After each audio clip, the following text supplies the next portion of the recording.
खुदाम यीशु मसीह के मोतबर अजली और मुहिब नाम में आप सबकी सलामती हो। आज सुबह हम एक बार फिर से हस्ब दस्तूर खुदाम की तौफीक और उसके फजल की बदौलत फिर से बात करेंगे खुदाम के मुक़द्दस कलाम में से। प्रेज़ द लॉर्ड, जो हमें हर रोज़ तसल्ली देता है, हमें संभालता, हमें नई नई बातों से जो है रोशनाश करता है। हालेलुया। तो इब्रानियों का जो ख़त है उसके 11वां बाब और उसकी पहली आयत मुबारका में हकीकी ईमान क्या है इसकी तारीफ की गई है। कलाम खुदा में लिखा है कि ईमान उम्मीद की हुई चीज़ों का यकीन और अनदेखी चीज़ों का सबूत है। हालेलुया। ये मुख्तसर और एक जामे इसमें ईमान की तारीफ की गई है। यहाँ लिखा है खुदा के कलाम मुक़द्दस में कि जो उम्मीद की गई है उसको यकीन मान लेना कि वो दर हकीकत है, और अनदेखी चीज़ों को सबूत के तौर पर रिसीव कर लेना और शुक्रगुजारी करना, ये ईमान है। ये ईमान की मुख्तसर तारीफ है कि दिल से खुदा पर यकीन रखना।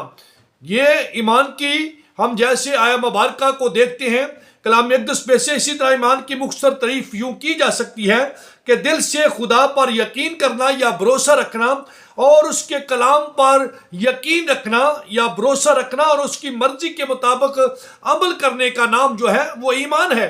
ताकि अगर कुछ ना भी मुयस्सर हो तो हम खुदा के कलाम के मुताबिक जिएं और उस पर अमल करें। फिर ईमान जो है इसके चंद अहम समरात हमारी ज़िंदगी में फल नजर आते हैं। ईमान हमारी ज़िंदगियों में 5 किस्म के फल जो है वो पैदा करता है। नंबर 1, ये हमें नजात देता है। हालेलुया। ईमान के वसीला से इंसान खुदा के साथ दोबारा से मेल मिलाप रखता है और उसकी नजात का काम जो है वो तकमील तक पहुंचता है। बाहवाला इफ्सियों का खत और उसका 2 बाब और उसकी 8वीं आयत मुबारका में इसे हम देख सकते हैं। फिर ईमान जो है ये अमन और इत्मीनान हमें बख्शता है। ईमान दिल में सुकून देता है और खौफ से आज़ादी हमें बख्श देता है।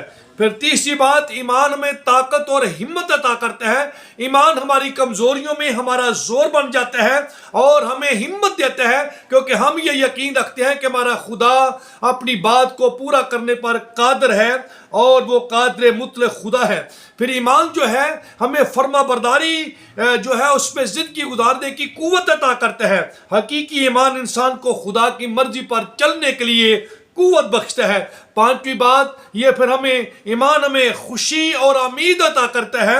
ईमान खुदा के वादों पर हमें खुश होना और उस पर पुरुम्मीद होना सिखाता है। अल-मुख्तसर हम ये कहेंगे खुदा के कलाम में अक्सर में खलासतन हम इसको यूं बयान करेंगे कि ईमान जो है ये हमें जो है बहुत खूबसूरत ये चीज़ें जहाँ अता करते हैं, वहाँ हम खुदा के कलाम में अक़दस में इसको एक नए अंदाज में एक छोटे से जुमले में भी, सेंटेंस पे भी देख सकते हैं कि ईमान हमें नजात, अमन, कुव्वत, फर्माबरदारी, उम्मीद और खुशी अता करते हैं। मेरे अजीजों, आइए अगर आप भी इन सारे फलों से मामूर ज़िंदगी गुजारना चाहते हैं कि खुदावंद आपको अमन दे, खुदावंद आपको कुव्वत दे, खुदावंद आपको सुकून दे, खुदावंद आपको खौफ से रहाई बख्शे, खुदावंद आपको उम्मीद और खुशी से आरास्ता करे, तो आइए ईमान में जीना सीखें, खुदा पर यकीन रखना सीखें, खुदा के वादों पर भरोसा रखें और इस बात पर यकीन करें कि जो कुछ खुदावंद ने कहा है वो करने पर कादिर है। सो वो ज़रूर आपको अता करेगा, लेकिन अपने वक्त पर। खुदावंद आप सबको बरकत दे और आज के कलाम के मुताबिक ज़िंदगी गुजारने का फजल कामिल अता करे। आमीन।